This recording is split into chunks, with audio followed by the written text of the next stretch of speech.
Hello, my name is Thomas Gallant, and today I'm going to be talking about the agricultural economies of Texas, Iowa, and California as they pertain to the U.S. economy as well. So we'll start with a little bit of history about agricultural economies, and the first is it dates back to the Middle Ages, when agricultural economy was well over 95% of all trade between countries. So if you go back to England, when they traded with India and the East India Trading Company, as you've probably seen in like Pirates of the Caribbean or something like that, that was actually real, when they traded food to all the villagers there. And after that came the Industrial Revolution. So this was really the big turning point in agricultural, as it pertained to going away from agriculture in the economy, because before the Industrial Revolution happened, agricultural economy was one of the biggest out of all towards national GDP of the United States. Over half of the entire population were farmers. And so the new cultivation techniques that people used helped grant higher yields with smaller amounts of land. And so that's why Industrial Revolution was really good for agriculture, and also really bad because it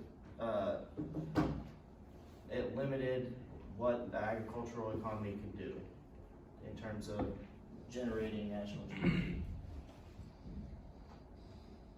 And so the main reason that farmers are still in business are subsidies. It's because they cannot turn an economic profit by themselves without the subsidies. So what that means is the amount of stuff that they're producing, all the expenses are actually taken away from all the revenue that they're getting. So the government comes in and buys the crops or cattle or whatever they're selling at a little bit of a higher price so that they can make a little bit of money so they can feed themselves. And there are criterion for receiving a subsidy. So the first is your gross your average annual gross profit, which can't exceed for a single farmer $900,000. If you're a farming couple, you can apply for that, and it goes up to 1.8 million per year for the average annual gross profit. And also the second criterion is you have to be actively engaged in your farming. So that doesn't mean that you have to go out and actually do the farming yourself, but you have to be engaged in the business that you're in. So you can't just be a large corporation and go and buy all these farms and then just receive subsidies. You must actually be with the farmers sometimes and help them with like expenses and such would be an example. And so the first state I'm going to talk about is California. So their top products are dairy and tropical fruits like oranges and grapes and such. And so each of them respectively were in 2018 $6.37 billion and $6.25 billion in terms of total revenue. And actually the United States-Mexico-Canada agreement is actually going to help California farmers a lot more, because they're actually going to be able to sell more dairy globally. And this is the reason that California can contribute a lot more to the U.S. agricultural GDP at 13%, is because they're only one of 5 places in the world that actually has this Mediterranean climate, as told by the USDA.org. So it should be a lot easier for them to sell a lot more stuff now. And the national their contributions to national GDP for agriculture should actually go up in the following years. So next is Texas. So they actually have pretty much an absolute advantage on cattle over any other state in the US, which means that they're the #1 producer of cattle by far in terms of many billions of dollars. So in 2018, they had a revenue of $12.3 billion, which you may think is a lot, but actually their expenses exceeded that in terms of feed and labor to get all that. So the cattle is heavily subsidized, and it really is, like, if you were to look at economic profit, is one of the most defining parts of agriculture. Because if they didn't have those subsidies in cattle farming, they actually would go out of business very fast.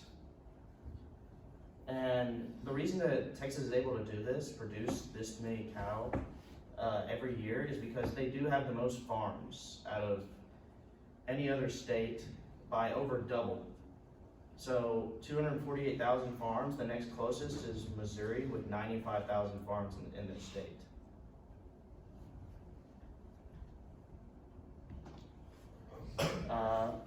Lastly, for the group of states that I'm talking about is Iowa. So they are the #1 producer of corn in the US. So all you people that think that in Ohio there's a lot of cornfields, you wait till you see Iowa, because actually 85% of the space in Iowa is used for agriculture. So literally the only big towns are like Des Moines, and that's it. Everything else is farms. And also they do produce soybeans too. They're the #2 producer in soybeans in the US. And Iowa actually, believe it or not, for having such a small space, they actually do contribute to national GDP because just of sheer volume that they produce. So starches and grains are really small, so they're just able to produce a lot with the amount of space that they're given. And so the US economy in total produces, the reason that agriculture is not as big, it's less than 1% of the entirety of national GDP. So it's produced really cheap, all agriculture is. And the main reason that agriculture is so important to the US is not in terms of GDP, obviously, but in terms of employment, because employment makes up 11% of the entirety of all employment in the US.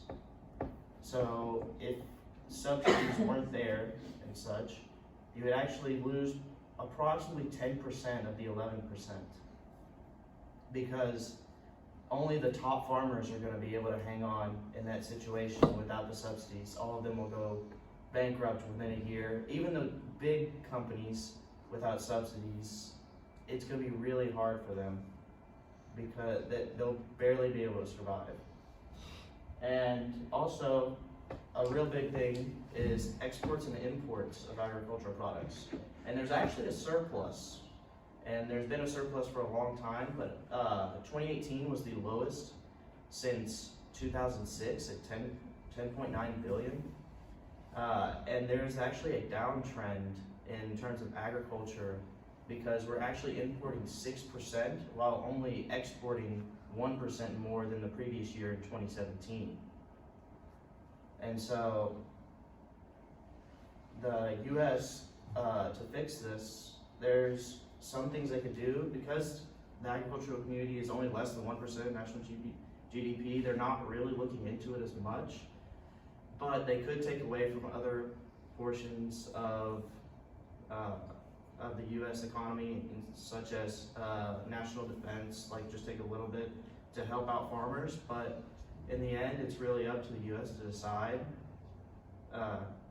how much they want to look at agriculture and other things in the agriculture department. And hopefully in the future, they do make the correct decisions for this. Are there any questions?